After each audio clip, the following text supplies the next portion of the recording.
What's up? I'm gonna start doing this a little bit more often now. Something I've always wanted to do and just never really got around to it. I like YouTube. I'm a big YouTube fan. I don't know why I never post on here, but I guess I'm gonna start out with doing something I wanted to do with my Sportster before I got rid of it, but never really got around to it. But it's gonna be a walk around of my 2020 KTM 1290 Super Adventure R. Now, switching from my Sportster to this bike has been a huge change, and I got, so far, zero regrets. She's almost a month old, to me at least, with just under 2,000 miles on it. So I've definitely been riding her a lot. I mean, the power of this bike is unreal. I used to think my Sportster hit pretty hard, but yeah, that's a laughable joke at this point. This bike right here, like, wants to rip you off the seat when you twist it, especially like second, third gear pulls. It's pretty hard. But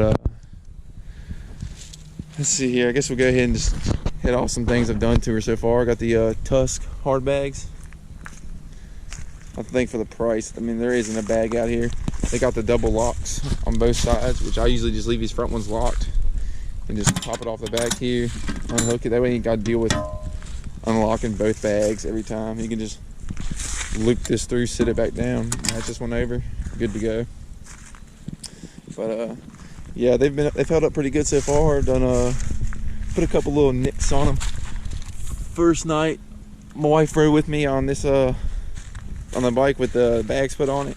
She went to get off, decided to bust her shin on this bag and put all her weight on that one bag, and I was sitting on a hill already, so bike went over, but no big deal, I guess. We're gonna get a lot more scratches than that little nick and this little nick. I can guarantee you that.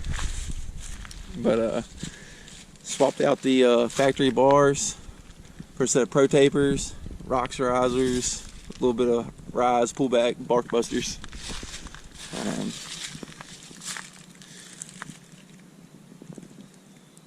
Stop bars, I mean, one little drop, and they tweaked a little bit, so figured handlebars and good handguards are a very good part of crash protection. If your handlebars are going to bend, then they ain't going to protect nothing. No point in having good bark busters with cheap bars, because then if your bars bend, then your bark busters are just going to help break your master cylinders, your levers, whatever else you have up there. So invest in a good set of bars. Got the Touratech headlight guard, the KTM pre-filters. I went ahead and did the Uni air filter kit too. And I was kind of dreading that. I was thinking it was going to be a lot more of a job than it was to get down to that air box, but it wasn't bad. It's like they got this cover, there's a cover here, there's another cover, and then you pull the tank off, and it took me about 45 minutes to get down to the empty air box. But putting it all back together was pretty easy also. So it wasn't that bad, just a little time consuming.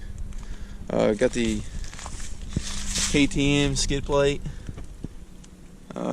I don't know if I'll ever use that. I mean, maybe, but it's not something it's not something worth risking. I mean, the price of that part right there alone, if you need it and don't have it, you just lost yourself that money times 10. Got the off-road dongle, because there's nothing more annoying than turning your bike off when you're out playing around the woods and having to constantly readjust your ABS and traction control settings. Let's just see here. I'm seeing a lot of mixed reviews on these TKC 80s. People on the Facebook pages and stuff. I mean, so far that's almost 2,000 miles right there, and they're still holding up pretty good. I mean, that's about smoked. I mean, I might ride on it. This is another week just going back and forth to work, but I don't think I'm gonna hit any more trails with this tire. I got a 805 just put on here to try. I'm not a big fan of running the knobbies. I think I'm gonna go with something a little bit more street oriented, I guess. I think I'm gonna try those Dunlop Trail Missions next.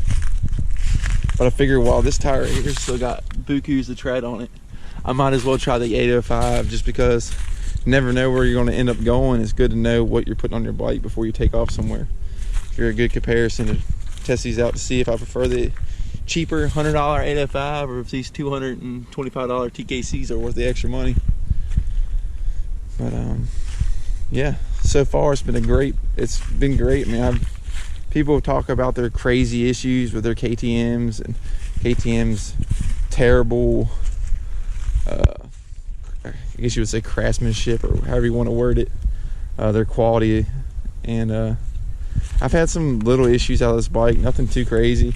The front wheel, it's slightly out of true. It's got a little wiggle going down the road, but I'm just gonna take that wheel to my buddy down here at the local shop and get him to true it up whenever I change that front tire. And then I had one day, I went to start the bike, hit the power button, kept twitching out, powering on, powering off, powering on, powering off. Come to find out, some people say water gets down in this switch and it'll cause that issue, which I went ahead and ordered a new switch, but it hasn't happened yet. And I've rode it in the rain a couple more times and I have yet to have that happen again. So that might have just been a one-time fluke. But try to think of any other little issues I've had with it. It's been nothing but minor stuff. Went to check the coolant. It was, the puke jug went out.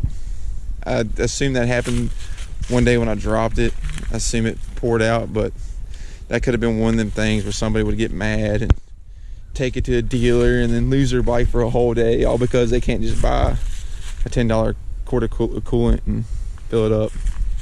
Or I guess I think it was $20, man. That's one thing about this bike is service in it. It's quite a bit expensive compared to the Sportster. I mean, first off, a Sportster didn't have a radiator, so I didn't have to worry about that. But I think I want to say it was $20 for a liter of coolant. Oil change for it, the cheapest I found it was the whole KTM kit. Everywhere was wanting $150, but I got that at Rocky Mountain ATV for $125. Which, speaking of Rocky Mountain ATV, I've become a huge Tusk fan here lately. I got a couple other Tusk parts to put on this bike, which today I'm gonna go ahead and tear the forks apart because I got Tusk fork seal boots to put on it, and I got a little Tusk wider foot peg. I wish I would have put Tusk bark busters on, but I didn't realize they existed till a little later.